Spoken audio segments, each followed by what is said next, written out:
Ito lang ah. Di ba website ng Funded Next? Challenge na pre. Yan. Kahit i-click mo na to. Makikita mo kasi ito eh. Kaya sabi ko mas mura.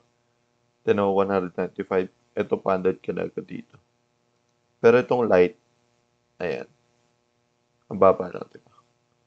Yun yung babayaran mo. Tapos, ito sa step 1, ibig sabihin, isang step challenge lang. So, isang challenge phase lang. 10% lang target mo.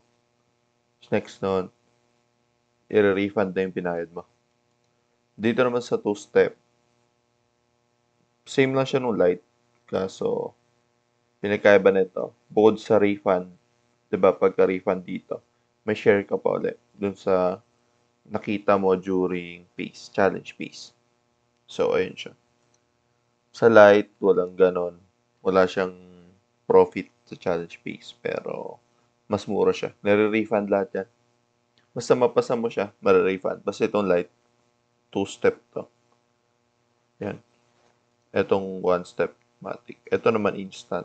Kaso ang mahal talaga. Tinan mo. $200 tapos ang account mo $300 lang. Tapos up to 80% lang. Ano yun? Sana bumili ka na lang ng ano, diba? Live account ka na lang. Halos same lang. Dikit na sa live account. Ito naman sa kabila. Mas okay to.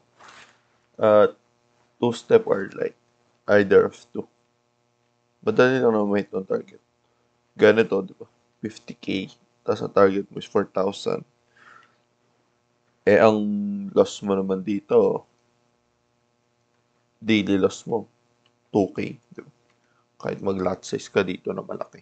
Parang, kahit per loss mo dito is $100 to $400. Yun yung SL mo per position. Sobra-sobra pa yun kasi daily loss mo 4K. Yun siya.